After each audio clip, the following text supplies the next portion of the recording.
Olá pessoal, tudo bem com vocês? Bem-vindos a mais um programa de A a Z. Eu sou Rogério Calazans, tenho o imenso prazer de entrar na sua casa para falar com você, abençoar a sua vida. Esse é o meu desejo. Deus te abençoe abundantemente nesse dia de hoje, na sua vida, na sua família, em tudo que você fizer. Acompanhe os nossos programas também pelas redes sociais, pelo Facebook da TV10, pelo meu Facebook, @Rogério Calazans Oficial. Me manda uma mensagem lá, conversa comigo, certo? Acompanhe as minhas publicações no Instagram, @Rogério Calazans, e também se você quer acompanhar todos os nossos programas, você também pode acessar o meu canal no YouTube, Rogério Calazans. Você vai lá, curta, compartilhe para que o nosso programa, o nosso conteúdo também tenha o maior alcance possível. E nós estamos falando sobre a Semana das Crianças, certo? Falando sobre a formação da memória nas crianças. Eu quero falar sobre educação e hoje eu vou continuar o tema sobre a formação da memória nas crianças, a importância da formação das memórias na criança, porque isso determina a forma como ela vai se comportar na sua vida adulta. E no programa de ontem, inclusive, eu encerrei dizendo que tal, na Semana das Crianças, nós falarmos sobre as crianças, sobre a educação das crianças em si, mas também falarmos sobre a sua criança interior. Eu tenho certeza que o nosso conteúdo vai despertar um pouco de reflexão sobre a sua criança interior e talvez você pode chegar, inclusive, a uma grande surpresa de saber que a sua criança interior continua mais viva do que nunca e às vezes até mandando em você, certo? Determinando o seu padrão de conduta. Pode ser que tenha um birrentinho aí, uma birrentinha aí, sabe? Dizendo exatamente como é que você vai tomar suas decisões, dizendo como é que você tem que se comportar. Ok? Eu dizia para vocês ontem, portanto, uma criança, especialmente no período da primeira infância, ela não tem inteligência emocional para mudar o significado das suas memórias. Como é que isso funciona? As memórias, elas são formadas dentro de uma pessoa, especialmente de uma criança, como se fosse um cilindro. Imagine um cilindro, uma garrafa, certo? Imagine uma garrafa, mas sem aquela ponta, sem o bico dela ali, só a parte cilíndrica daquela garrafa. Imagine aquele cilindro. A gente vai começar a encher aquela garrafa, certo? Vamos usar aqui a garrafa da tubaína. Já lembra da tubaína? Que delícia, né? Tubaína gostoso, calorão que tá fazendo em Maringá. Enfim, a tubaína. A gente começa a encher aquela garrafa. Aí naquela garrafa, na primeira camada, existe uma lembrança, uma memória positiva. O que é uma memória positiva para uma criança? Memória positiva é algo que aconteceu com ela e que teve um sentimento positivo referente àquela situação. Então aquilo se coloca numa camada, certo? Acima daquela camada vem, por exemplo, uma memória negativa. O que é uma memória negativa? Algo que aconteceu com ela e que ela tenha atribuído um sentimento negativo, porque ela não consegue alterar sozinha o significado. Se ela sentiu negativamente aquela situação, vai ficar gravado dentro desse cilindro de memória que vai acompanhar a vida inteira dela, certo? Esse cilindro não se esvazia mais. Ele só vai enchendo. Você não tem como esvaziar mais esse cilindro. Ele só vai enchendo, certo? Então aquela memória vai ficar gravada como negativa. Uma criança, ela tem o cilindro vazio, certo? Portanto, as memórias vão começando a encher esse cilindro que nunca mais vai se esvaziar. Aí depois dessa memória negativa, vem uma memória que nós podemos chamar de memória trivial.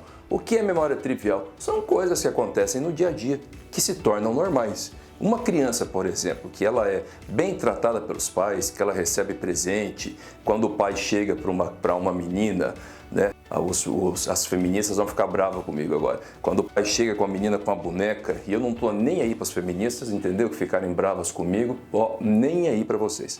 Enfim, né? E dá um presente para aquela menina, quando dá um carrinho para aquele menino, quando dá qualquer outro presente para aquele menino, ele cria uma memória positiva. Meu Deus, ele está na expectativa de esperar o pai. Sabe aquela coisa que menino fica, menina e menina, né? Quando o pai chega do trabalho, ele fica na porta esperando que, sabe, o pai chegar ali, fica numa alegria louca, né? Só porque o pai chegou, aí quando o pai leva às vezes uma balinha, aquilo para ele é uma festa, uma super memória, porque ele atribui um sentimento muito positivo para aquilo.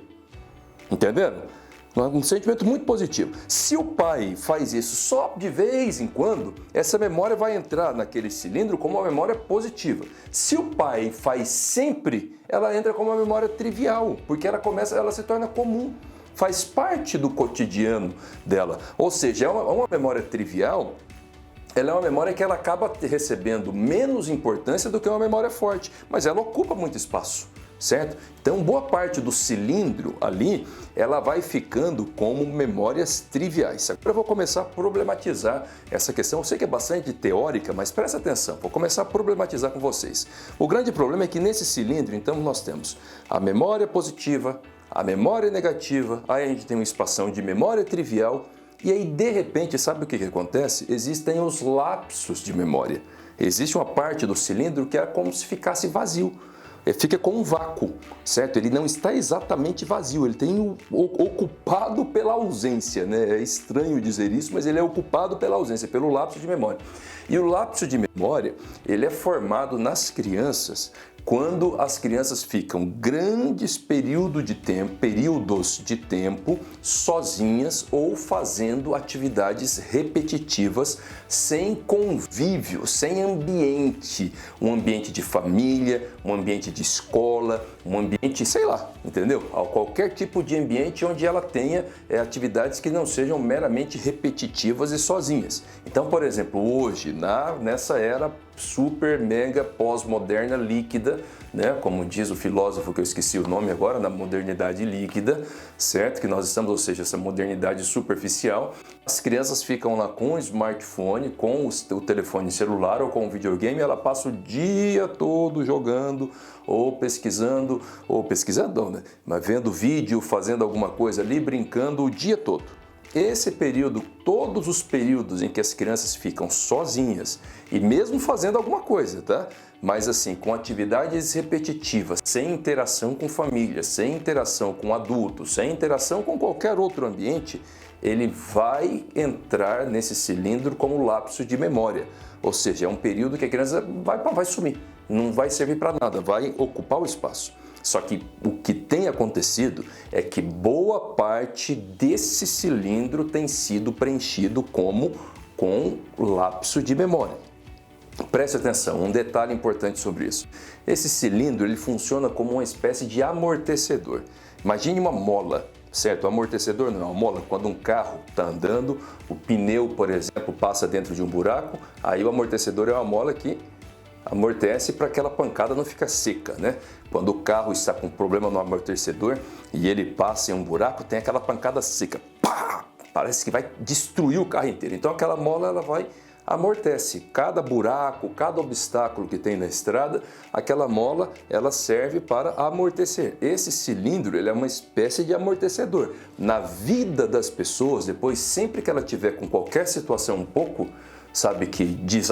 mais desafiadora, que requer do inconsciente dela, às vezes uma posição um pouco diferente, ela vai buscar apoio no amortecedor, vai lá naquele cilindro buscar apoio, então ela vai se conectar com aquilo que está lá dentro, entendeu? Então com as memórias positivas, com as negativas e também com essas que tem o lapso total, que depois eu vou explicar como é que isso se retrata bem na prática.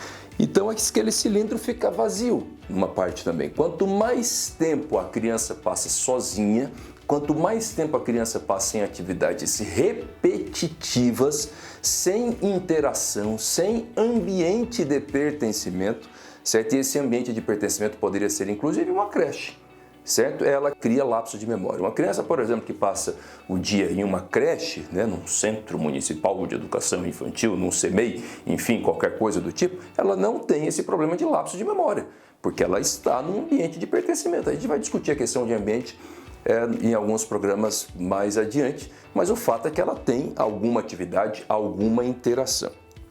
Ok, então, parte do cilindro composta pela ausência de memória decorrente desses períodos de solidão, digamos assim, né? Ou de isolamento, né? De individualidade excessiva daquela criança. Depois disso, ela passa por outras memórias também negativas que geram os chamados conectores. E sobre as memórias negativas que geram conectores, eu vou continuar falando no programa de amanhã. Olha que interessante que está o nosso conteúdo. Você já fique atento, você já compartilhe o programa de hoje lá no Facebook, também no YouTube. Vai lá e compartilha, porque é importante para aumentar o nosso alcance, e já fique atento para assistir o programa de amanhã. Deus te abençoe e um ótimo dia.